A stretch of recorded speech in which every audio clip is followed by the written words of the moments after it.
Hello viewers, welcome to my channel. Ndinofara kukugamuchirai zvekare ku YouTube channel yangu ini ndinonzi Barbara. Ndinofarawo kuti ndakwanisa kutaura nemi mugore ija ra 2023 tichitangawo kuita video ino ndo video yedu yekutanga mugore ra 2023. Saka ndinoti happy new year kune vanhu vese. Ndimufunge mufaro ndinawo nhasi wakanyanyisa zvokuti nekuti munhu wandinaye nhasi ane zvinhu zvakawanda zvokuti atidzidzise zvokuti dzimwe nguva unenge uchiti pandenge ndichiudzwa zvaizvia zvatoita kuzokupakurirei panapapa zvinenge zviri zvishoma, asi ndinenge ndichishuva chaizvo dai vanzwa zvese, asi zvisinei nenguva diki iyoyo nemaminitsi edu iwayo atichanzwa zvatichanzwa, aiwa 1 or 2 people vanokwanisa kubatsirikana. Saka aiwa tinoda kutenda kuti nhasi pazuva ranhasi tina gogoma chabvunga. Gogoma chabvunga vari pano nhasi kutiudza vachitidzidzisa isusu madzimai, but regai vambozviintroduce tivakwazise. Mama, makadii zvenyu? Tiri makadiniwo? Aiwa isusu tiripo zvedu. Vakadiko vazukuru? Vazukuru vanofara. Aiwa nawo zvo vari kufara. Aiwa tinotenda zvikuru.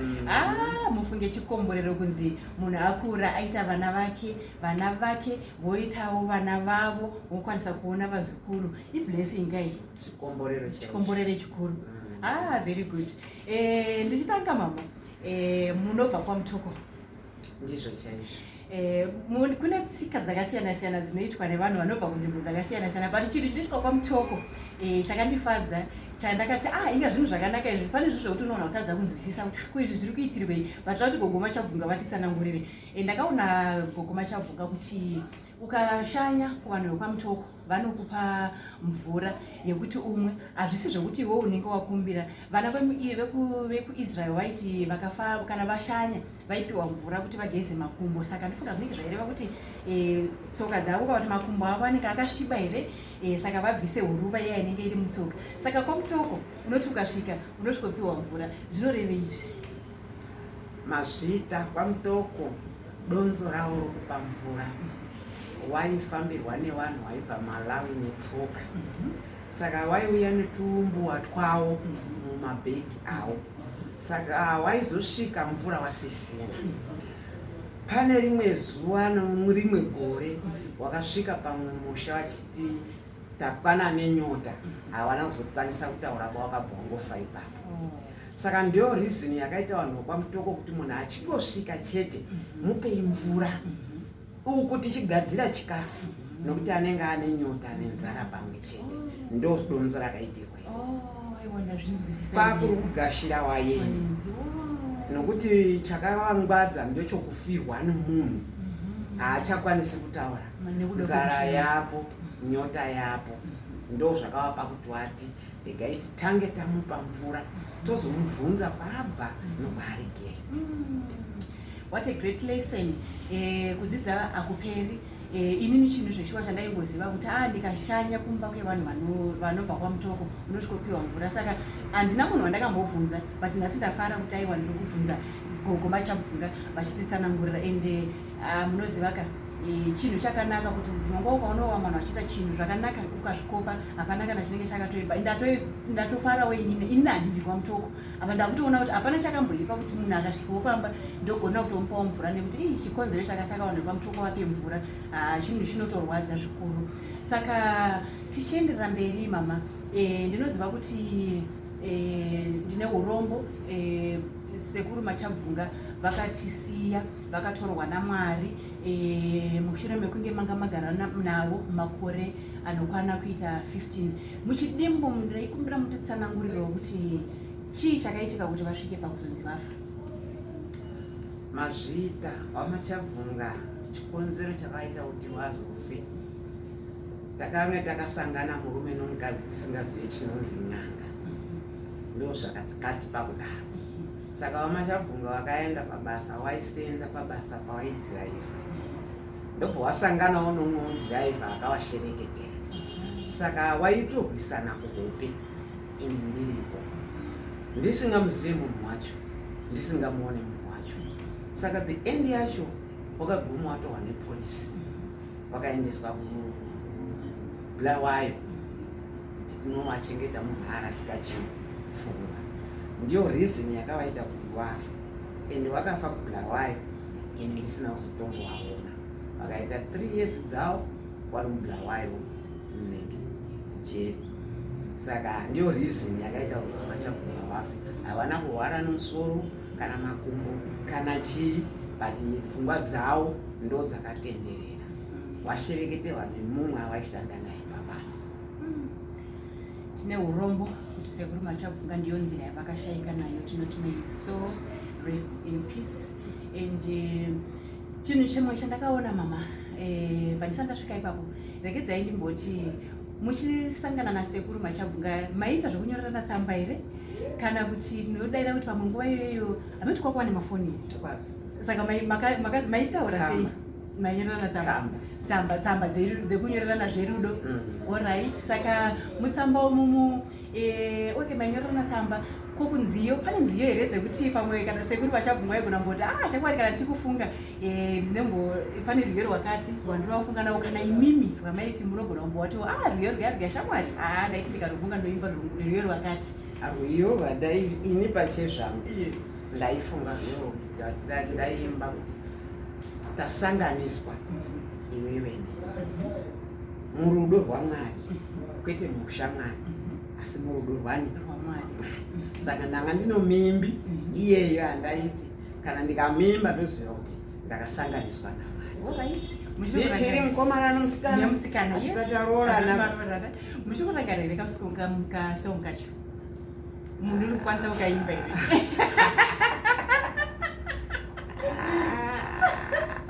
Mumbokaimba mbichana kamimbi kaya kariko kuti ini ndaienda kuchechi ndandiri UMIF.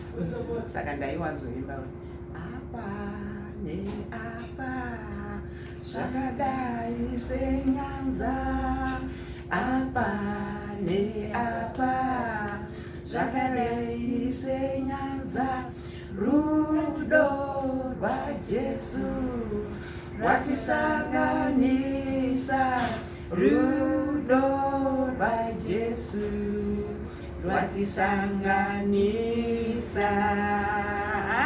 Chimwe changa chakanaka zvekuti ndiri kuona panenge papatori nesosi yekuti pakabva kuvakwa imba yenyu nasekuru machabvunga panga pakanaka nekuti makanga muchiisa Mwari mukati. Alright, tichizaiti pataenda kuBhaibheri.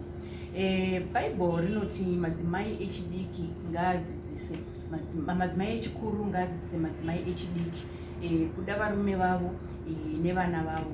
Ndiri kufara zvakanyanyisa kuti imimi nhasi ndimi mudzimai wechikuru umwe watakapiwa naMwari kuti ange ari muprogramu inoyi achidzidzisa madzimai echidiki. Zvii zvamuri kuona zvingadaro zvichisiyana nezvaiitwa makore ekumashure uku nezviri kuitwawo makore mamwe atiri kugara anaya, nekuti pane zvinhu zviri kuchinjwa zvimbudzi ichi chachinjwa, izvi hazvisisina basa, izvi ndo zvaakuita izvi hazvichaita. Zvii zvamungadzidzise madzimai echidiki zvingavabatsire kuti dzimba dzavo dzichengeteke, nekuti vamwe vanhu vakungana sekuti nhasi varonana mangwana vachisiyana, nhasi varonana mangwana vachisiyana. Marriage yakuita sechinhu chisisina chiro mukati mekurarama. Mazvita nyaya iripo asikana, kana Bhaibheri richiti mukadzi iva pasi pomurume zvakabva muBhaibheri, hazvina kumbosetwa nemunhu asi zvakanyorwa nani? naMwari. Handiti? Saka inini hangu mazuva ano ndinonetseka nenyaya yokuti mukadzi kana takuenda mushona yedu yatakakura nayo, mukadzi hauna voisi kumurume, haukwidze voisi kumurume. Handiti? Chako unototi kana wada kumutsiura, nai baba koizvi dai mazvidai, dai mazvidai. Ndosaka zvakanzi vanhu sanganai muri wairi muchitaurirana muchibatsirana.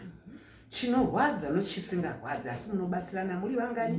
Muri wairi. Zvino chakunetsa mazuva ano kana mumabasa mama akaenda mumba anotora zvokumabhosi kwake uku anotoya achiitira ukari murume. Anotoya achitomuti iwe itawo zvakati, iwe bikawo, iwe tsvairawo. Mushona yochiwana kana takuenda muupenyu hwokoroorana, mukadzi iwa pasi pemurume. Unganzi enda kubasa, nokuti isusu zvedu takakura tisinganzi enda kubasa. Handiti? Zvazvisikoba. kana wanzenda kubasa handikuti zvati dzikisa upenyu hwemurume wako. Kuenda kubasa kubatsirana, handiti ka muchibatsirana, ine ndaonawo papa ndoisa wapa, ine ndaona wapa ndoisa wapa. Asi chaakunetsa ndechokuti waziwano wazhinji wari kushanda anobva ati ndino mari yangu iyi, kana kuda kutoenda kuno ndinei ndino mari yangu iyi. Hapana kugara pasi muchitaurirana, hapana kugara pasi mari yangu iyi toironga zvakadai, toironga zvakadai, mwana wedu ari kuenda kuchikoro toibhadhara zvakadai, toibhadhara zvakadai. Mazuva ano hakuna. Handiti wamwe wakadzi vari kutoronga tiripi yokuti tiri kuenda kutiripi kwakati kwokubasa iye asikaende achienda kuzvikomba. Ndokusiyana kwataita mazuva ano, nokuti understand yokuti murume wako anokudzwa newe ende ndiye unomupa chiremera, ndiye unomukudza, ndiye unomupa upenyu. Saka vazhinji vanawo mazuva ano vari kusefa varume wavo kuvaita chimwe chenhando nhando, asi unaye unomuzunza kudai haaibe basa haabhadhara, iwe unaye mumba. Shona yedu ndeyokuti ndiye unomupa chiremera, ende kana iye murume anokupawo chiremera. Mukadzi wangu wazhinji vabva kana andohura hachisiri murume wangu ba, kana vandade aiwa murume kuhura kwake pano problem dzinoita mbiri kana kamona murume akuenda kunyanya kuhura pane kasikireti karipo. Saka kasikireti ikako wazhinji wanawo mazuva ano havasi kukaziva, havasi kukaziva. Ndosaka murume kazhinji akunyanya kuzobuda nokuti anenge achitokuona kana zvazvo zvakuti ndikaenda kutiripi kwakati murume anenge achidini hake achiona hake. Varumewo mazuva ano vachagona kurova mbama kuvakadzi vavo, handiti isisu kare wagobva watorohwa kana wandoita zvisina kunaka warohwa, handiti. Saka mazuva ano kushaya kurohwa ndokwakupa zvese izvozvo. Ende muona kuti ndaimbotaura nevamwe zvangu tichiite neni sese isusu vanhu vakadzi uyai tirwadziwe ne9 months, handiti 9 months murume hatakure 9 months. Mwana wako kuti umugone kumuchengeta hafaniri kuzochengetwa nasomeone iwe uripo, handiti. Wasimuka kuti murume ari kuhura but mwana achachengetwa neanother woman asina umborwadziwa. Wamwe wana vari kuguma kuzvisungirira nokuti ari kuchengetwa nani namai vasi vake. Saka iyo reason yakadaro kuwanawo mazuva ano ndaida kuti wambodzoke speed yakadaro. Chirungu yes tinacho, chirungu yes tiri kuteera varume, but kana ndatadza kuremekedza murume wangu hapana imba yakanaka. Kana ndatadza kunzwisisa murume wangu haina imba yakanaka. Voice romukadzi harifanirwi kukwira kudarika murume. Tiri kutaura tiri waini, but voice yako iwe ngaiendewo pasi kuziva kuti uyu murume one unofanirwa kutoziva kuti nokuti inini ndakatoita kutsvagwa nomurume iye handina kumutsvaga ndini. Saka reason yako kuteera mumashure mako ichi murume akati handisi kuchida chisiye chakadaro, handiti. Ndosaka muri kuzoona kuti kazhinji warorawo mazuva ano kana muzwanana nehama kana naana amweni hakuna, nokuti wabva watora chirungu kuchipinza mudzimba dzavo. Chirungu hachide kuti mudini mupinde panyaya iyoyo. Batai chirungu muri vangani, muri vairi nemhuri yenyu. Ende kana wakuenda kufamily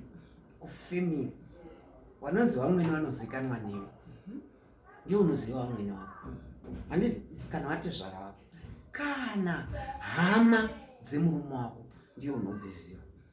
Ndopamunozoona kuti mumwe murume anotadzawo kuzochengetawo hama dzako, nokuti iwe uri kugonawo pakuchengeta hama dzani. Varume vanenge vachiona havakubvunze, havatauri, asi wakuona kuti inini ndiri kuchengeta hama dzake asi dzangu haadi kudzichengeta. Pane imwe example yandinokupai yakaitika. Murume nomukadzi, handiti mafoni wazhinji havabatirani. Murume ubva atambira foni afoni wanzi mai washaya kuno. Murume ubva asvika kumba akandotiwo gadzirai tiende kumusha, mai washaya. Mukadzi akafunga kuti ndimai womurume. handiti wasvika pamagrosa hende usvika pamashopu vatenga makabheji ake 4 nozvingwa zvake 3 noshuga 2 kg vapinda mumotikari vana murume akabvunza ko asi mari hamusisina matenga zvinhu zvishoma zvakadai tikaenda kunhamo kake zvikanzi izvozvo zvinotokwana zvinganetswene murume haana kumudza kuti ndimai wapi rodhi dzasiyana yananga nokumba kwake mukadzi akabva azviziva kuti asi ndimai wangu zvikanzi koimi asi wafawa ndimai wapi keiwa zvikanzi ngandakudza kuti mai wadini washaya waida kuti ndikutsanangurire kuti handiti mazviona yakava problem kusvika kumba vanhu vakatanga kufunga kuti saka mukuwashashuwa anga veri motikari achiya nezvinhu zvakadai izvo akazvidziwa ipapo ndiani kwasha handingozvona kwasha ndiye akatorerwa pasi uye haachatauri akuchema handingozvona saka ndichiedza kutsanangura kuti zvinhu zvenyu zvese kana muri wairi budiranai pachena tiri kufamba muupenyu iwewo wamai vako vanofa mai womurume vanofa but mukafambirana pachena zvinongoita zvakafanana handiri muzvona saka vana vemazuva ano kazhinji kana mumachechi chaimo vari kudzidziswa but vazhinji vashoma havasi kuzvikwanisa kuzvigashira ndezvekare izvo zvamaakita izvo ndezvekare asi 2 days wachata 2 days uchatovafa handingoona kana vamwe vanodzidzisika vamwe vanonzwa vamwe vanoteera asi vamwe vazhinji mwanangu taita dambudziko nevana ivavo taita dambudziko kana akandobvunzwa chinhu nomurume wazondibvunzirei ndakutenda musha kwedu kwakutorongedza aisha ndobvunza hani iwewe ndiwo uri suppose kuti ndikubvunze kana kuti nditaure newe kana wakuenda musha kwenyu mukureva kuti ndakutenda haiwa kubva wandinetsa uri kundidzudza saka vazhinji vana vemazuva ano vari kuputsa dzimba dzavo nokuda kwokungoti ndanakidzwa nechirungu toti fanike zvakaita wari kubva kuzimbabwe wakauya muno musouth africa wakukopa chisouth africa chisingaitike kuzimbabwe matora mutengo mukwano muchitora kuisa kwenyu iyoyo imba hairarameba nokuti muchadzoka kuzimbabwe kumusha kwenyu imba iyoyo hairarameba saka kazhinji vana vemazuva anoteererai kuti kana uchinziwa pasi pomurume handi kuti wabva waita chirombe kuwa kana muri vairi uyo atadzawo muchidzorana muri vairi ashamwari izvo wanga waita izvi hazvina kumira muzvo izvi zvawataura izvi daitanga tadai munoona idzimba dzichirarama zvakanaka ini ndaigara kuvapa example kuti ndakagara 15 years idzodzo handina kana 1 day andakaiswa mbama muupenyu hwangu handiti ka chandatadzawo onditsura ende munhu wese anotadza munhu wese mukuru mudiki anotadza asi iwawo pasi zvinoratidza kuti uri mukadzi funga ndataura tinotenda zvikuru nemashoko atatsanangurirwa namama nyaya dzinoda kuita sekuti kana ukasada kuita serious nekuti ndofuka pakudzidziswa zvinongofanana kuenda kuchikoro kunoitwa nemunhu wese ukadzidziswa kuti wewe answer ndeishi pane A and B the answer is C iwewe ukasaita saizvozvo zvinhu zvako zvinogona kuzakufambira zvakanaka saka ndinotenda nemashoko makuru atadzidziswa pano neexample yandibata zvakanyanyisa kuti chokwadi here unenge kuti pataurwa kuti kudii pataurwa kunzi mama vako iwewe washaika but ndinoona kuti munhu ndi mama vake ende aizvitora zvakanaka saka tinoona kuti kazhinji madzimai tinoda kusiyanisa kuti ndamwene vangu ndofunga chandadzidza apa ndichingoti iti mama ndimai vako saka tikada kunozvipesanisa ndo zvauchaita iwewe kuti uchati pakanzi mama washaika uchafunga kuti ndamama vemurume mai vemurume ndamai vako ende ndofunga kuchirungu ndo chinoda kutotsanangura because chona ndinoti amweni kuchirungu zvinonzi mother in law saka ndimai vako mai vangu inini is my mother saka vamwene vangu mother in law tobva tazoziva ndofunga ndinezenge ndichizvisanangurawo kune vamwe vari pavamwe vanhu kuti vamwe vakatishanyira pane patozosanangura kuti aiwa ava ndimai ava baba vamutoko mama vavamutoko handiti asi ndoenda toti ndimai saka mhino mufunge zviri kwamuri kuzvitora kana kusazvitora asi kana uchida kudzidza pane zvinhu zviri simple zvinotikanganisa muupenyu pane zvinhu zvangadzidza panapa zvinhu zviri very very simple kuti ndingoona mama samama wangu kwete nditange kufunga kuti aiwa ava ndamai vakati nekuti ava ndimama ava saka ndakutoratidza ndega kuti ndambi kuti kana vari vamwene vangu saka what is my amwene going to think kana vakazozviziva kuti ndo zvakaitika kuti vanozozviona kuti ndomaonera unovaita iwewe ivo vanenge vachitokudawo saka vakazotanga kukutrita neimwe